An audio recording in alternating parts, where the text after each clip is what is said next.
ನಮ್ಮ ದೃಷ್ಟಿಗೆ ಸಂಬಂಧಿಸಿದ ಸಮಸ್ಯೆಗಳಿಗೆ, ವಿಷನ್ ರಿಲೇಟೆಡ್ ಸಮಸ್ಯೆಗಳಿಗೆ, ಕಣ್ಣು ಬ್ಲರ್ ಆಗಿ ಕಾಣಿಸುತ್ತೆ ಅಥವಾ ಕಣ್ಣು ವೀಕ್ ಫೀಲ್ ಆಗ್ತಾ ಇದೆ. ಸೊ ಏನೇ ವಿಷನ್ ರಿಲೇಟೆಡ್, ಕಣ್ಣಿಗೆ ರಿಲೇಟೆಡ್ ಸಮಸ್ಯೆಗೆ ಈ ಮರ್ಮ ಪಾಯಿಂಟ್ ಅನ್ನ ಈ ರೀತಿ ಪ್ರೆಸ್ ಮಾಡಿ, ಈ ಕಿವಿಯ ಭಾಗದಲ್ಲಿ ನಾವು ಪಿಯರ್ಸ್ ಮಾಡಿರ್ತೇವಲ್ಲ ಅದನ್ನ ಇಲ್ಲಿ ಸ್ವಲ್ಪ ಪ್ರೆಸ್ ಮಾಡೋದು, ಈ ತರ ಕೆಳಗಡೆ ಪುಲ್ ಮಾಡೋದು, ಈ ತರ ಇದನ್ನ ಪ್ರತಿನಿತ್ಯ ಈ ರೀತಿ ಸ್ಟಿಮ್ಯುಲೇಟ್ ಮಾಡಿ ಒಂದು 8 ರಿಂದ 10 ಸಲ. ಇದು ಏನ್ ಮಾಡುತ್ತೆ, ನಮ್ಮ ಕಣ್ಣಿಗೆ ಜಾಸ್ತಿ ಪ್ರಾಣ ಶಕ್ತಿಯನ್ನ ಕೊಡುತ್ತೆ. ಸೊ ಅಲ್ಲಿರುವ ಸಮಸ್ಯೆಯನ್ನ ಕಣ್ಣು ತಾನೇ ಬಗೆಹರಿಸಿಕೊಳ್ಳುತ್ತೆ.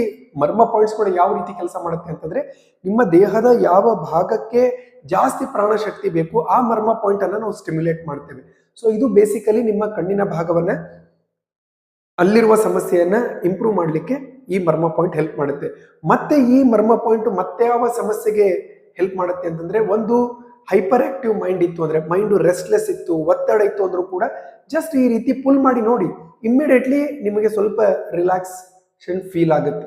ಮತ್ತೆ ಇನ್ ಕೆಲವೊಬ್ರು ಹೈಪರ್ ಆಕ್ಟಿವ್ ಇರ್ತಾವೆ ಮಕ್ಕಳು, ಒಂದ್ ಕಡೆ ಕೂಡ್ತಾ ಇರಲ್ಲ, ಓಡ್ತಿರ್ತವೆ. ಸೊ ಓವರ್ ಆಕ್ಟಿವ್ ಇರ್ತಾರೆ, ಹೈಪರ್ ಆಕ್ಟಿವ್ ಇರ್ತಾರೆ, ಅವರಿಗೂ ಕೂಡ ಈ ಜಸ್ಟ್ ಮರ್ಮ ಪಾಯಿಂಟ್ ಅನ್ನ, ಈ ಪಾಯಿಂಟ್ ಅನ್ನ ಈ ರೀತಿ ನೀವು ಕೆಳಗಡೆ ಎಳೆಯೋದ್ರಿಂದ ಅವರು ಮನಸ್ಸು ಸ್ವಲ್ಪ ಕಾಮ್ ಆಗುತ್ತೆ.